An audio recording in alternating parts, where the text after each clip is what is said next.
Time for my final guest, one of the Pirates of the Caribbean movies. Ladies and gentlemen, please welcome Keira Knightley. Thanks. Keira, how lovely to have you here. Thank you for joining us on the show. Thank you for having me.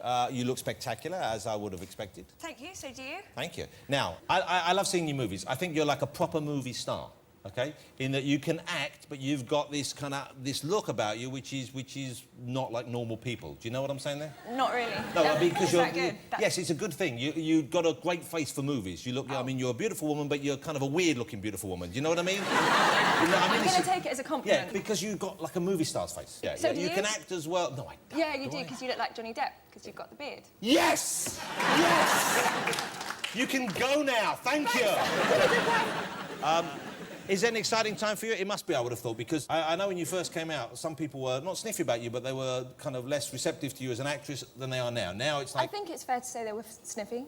I mean, okay. You know, yes, but it's really nice because this film's being received really well, so that's good. Yeah, but I didn't like, because the first film I saw you in Bennett Like Beckham, and I enjoyed the movie. Good, thank you. I really enjoyed it. But were people... Well, no, I think people said... I think wooden was the word that was used a lot, which is fair enough. But do you think it was fair enough? Do you think it was a wooden performance? I don't know. I've only seen it once. I don't know. I was 16. It could have been. I don't think it was. I thought it was a Really? good performance. Okay. Yeah, I enjoyed and seeing... not wooden. No, I not always at think all. that I overdo things as opposed to underdo them, but What, maybe you mean as a performer? Yeah. Okay, so you would have thought they would have said you were too big rather than wooden. Did it bother you getting reviews like that early on?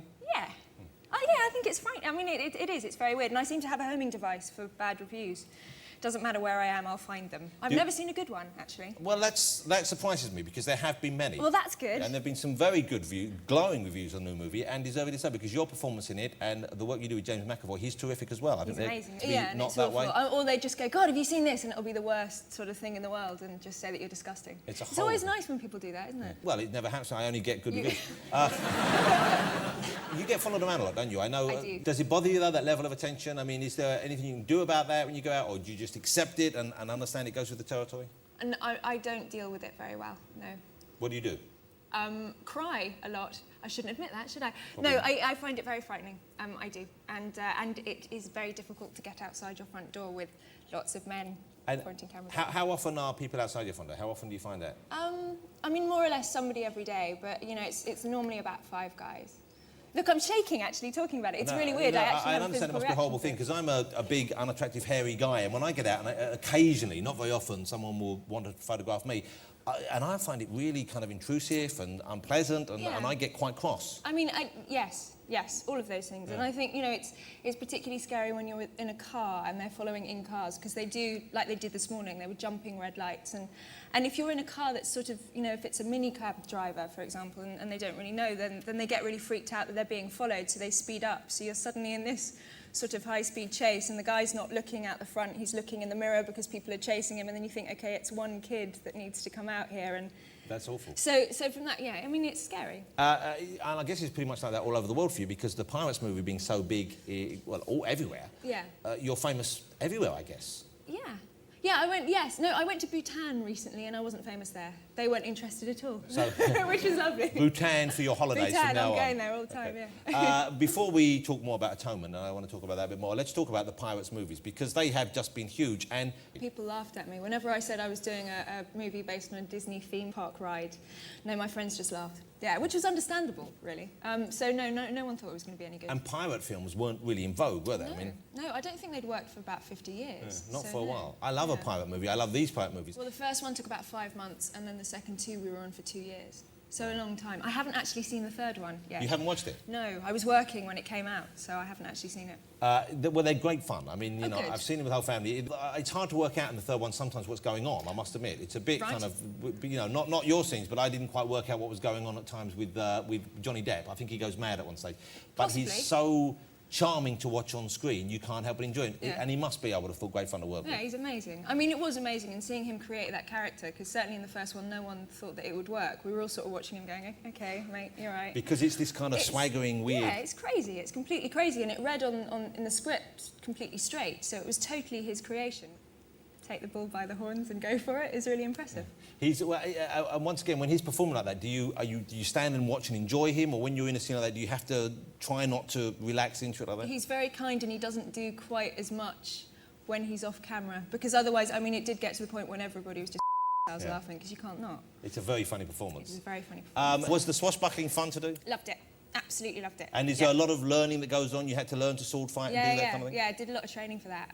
Didn't get any in the first one, and I was really so they gave me lots in the second and the third. Yeah, a lot more. I mean, you've got, and your role is more interesting and it's more kind of pivotal to the film in the later ones. Again, I haven't seen the third, so I'm going to take your word for that, but yes. Do you not like watching yourself on screen then? No. No. Why not? It's weird. No, I can understand why anyone would have a problem seeing themselves that big. It would be because suddenly you scrutinise yourself and you would see things about yourself that we wouldn't notice that perhaps you don't like, and that would be... Yeah, no, I just don't think it's very good most of the time. So I just sort of watch the wheels turn and think, oh, why did you do it like that? And what, you're analysing your performance as well? Yeah, totally. I can't watch it without analysing it. It's the same thing as hearing yourself on the phone. You know, you always go, oh, don't sound like that. It's exactly the same thing. Do you have a posh phone voice you use occasionally when dealing with, say, credit card people or if you were to phone Debenhams? Yes, it sounds a little bit like the one in Atonement. OK, it's a kind of like that more... Very, very clipped, yes. Yeah. I love the period that Atonement is set in. Obviously, it was a great change and there was a war going on, which was, you know, not pleasant for anyone, but there's something so exciting and dramatic about that period. Yeah. And also the way the country looked back then. Did you find yourself feeling nostalgic, even though you weren't alive then, but for that kind of... I definitely wasn't alive. But yeah, I mean, it's an amazing period. I mean, I thought it was really interesting because we were trying to go back to this sort of 1930s, 1940s style of acting. So it is that very, very clipped voice, and it's sort of, it's the pinnacle of the stiff upper lip, which I really enjoyed. And of course, the clothes and the style of that period are quite remarkable. Thank you very much. Is that part of the appeal of making movies, being allowed to take on that role of someone else? Yeah, definitely. I mean, that's it. That's kind of what it's about. It's about sort of changing, and that's what I love. And I love, like, the costumes from this, from a completely girly standpoint, you just go, it's glamorous, isn't it? How often do you get to dress like that? Yeah, all right. Now, like me, I know you've struggled with your weight over the years, and people are always accusing me of being anorexic. They're always accusing me of things which I'm not. So annoying when that I'm just naturally slender. But that must drive you nuts, because it's all the time in the papers, people picking on you for your weight. It is really difficult, and I don't think men get it as much as women. I mean, I think it is very hard. Men don't get it at all, really. Men don't. No. I mean, and. Well, Simon gets it a little bit. From you, he gets it. Yeah, but he likes it from me. Okay. We've got one of those abusive, you know, father-son relationships. Oh, that's nice. That's very You are like my dad. How am I like your dad? Bearded, big. Scary. Get to bed! How much can we give away about the film? Because there are many plot revelations and twists and turns that you can't really talk about without spoiling the experience. No, it's true. I don't know. I mean, it's a love story, essentially, at the heart of it. It's a love story, and it's about two people that are torn apart by a lie. Does that give anything away? But it's kind of not a malicious lie as such, is it? Well, we shouldn't go into that. Isn't it?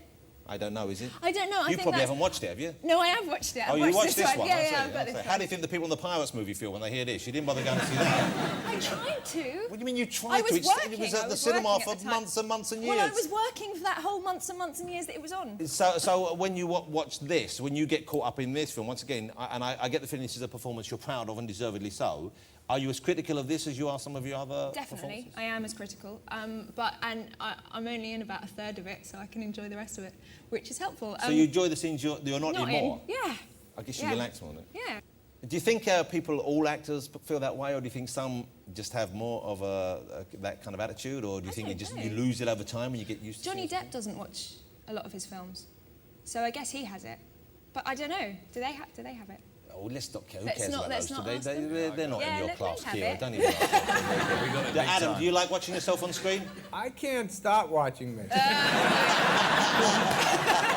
A film like that, you're going around the world, you're talking about it, you're going to festivals with it. It's obviously something you're very proud of. Yeah, definitely. Is it a deliberate choice on your part that you do a movie like that, a kind of, you know, more serious movie, a movie with that intent, in between doing films like the Pirates of the Caribbean movie, and is your next movie going to be lighter-hearted? Do you balance it that way? I try to balance it that way. Yeah, I mean, once I'd done sort of 2 years on the Pirates films, I sort of really needed to do something that was very different, and they were great, but... It must be a different sort of acting. Yeah, I mean, it is. It's completely different. You know, the Pirates films, you're kind of like an action figure, which is lovely, but it's really nice to do something that's sort of emotionally way more involving. When you make one like Atonement, like when you're going into, is it harder work? I know that might sound stupid, but is it physically harder work because you're emotionally giving something during the daytime, or I think it's very rewarding, because actually if you do...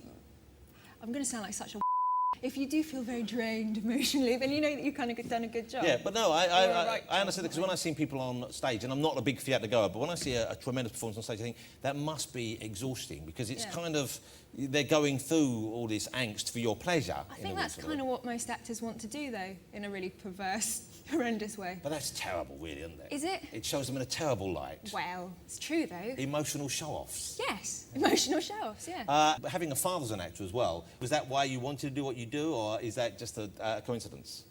Yeah, I should imagine it probably is why I want to do what I do. So how old are you now, Keira? You shouldn't ask a lady how old she Well, is. you're only a kid, so it I'm doesn't... 22. And so you were born in the 80s? I was born in the 80s. Christ, that makes me feel ancient. And so how long have you been professionally working as an actor? Since I was 15. Well, you really have churned them out, though, haven't you? Because you've made a Yeah. lot of movies in that period. Well, yeah, I sort of started when I was 7, but I only did little things in the summer holidays, and then 16 I left school, and I have churned them out, yes. But I don't mean that in a negative way. I just mean you really worked really hard. I mean, you know, you've been, I would have thought, pretty relentless. Yeah, I mean, I think if it's offered to you, you might as well take it. Yeah, well, if So you I want to do it. If you want to do it, yeah. You knew then that you wanted this to be your career, or was that your parents asked you to do that? How did that... No, I was diagnosed with dyslexia when I was 6, and this amazing guy called David Cooper, who was the headmaster at my school, said to my mum, look, you need to find a way of making her work, so give her what she wants. And I wanted an agent, so she got me an agent, and I was only allowed to work. So how old were you when you said you wanted an agent? Apparently I was 3. Oh, Yeah. that's what growing up with a dad who's an actor Yeah, does to you. I guess so. Because I wouldn't even known about agents when I was... I don't think I knew what one did, really. I think they were just phoning the house and I wanted one. I have one who takes 15%. I don't know what he does. He's a lovely bloke. He's a very talented bloke. Now, you're wearing a beautiful... I believe you're wearing Chanel this I evening. am wearing Chanel. Because you are involved with Chanel. Is this the whole... the perfume Chanel you're involved with, not the clothing? Or is No, it not part the and clothing. parcel? It's Coco Mademoiselle. And now is this photograph now... sometimes I know they retouch photographs. They make people look curvier and different. Have they retouched that in any way? And do you Some have way. any say over that? Or you No. Keira, it's been lovely to see you this evening. Thank you so much for coming on the show. Thank you very much. Congratulations on Atonement. I think you and James together, you light up the screen. It's a great pairing. Thank you. I look forward to seeing you in the next movie, even though it sounds just as heart-wrenching. I'd like you to make something a bit lighter in the near future Okay, as I'll well. talk to Simon or maybe Adam about that then. Let's Okay. have a threesome in cinema terms. Lovely to see you. Ladies and gentlemen, Keira Knightley.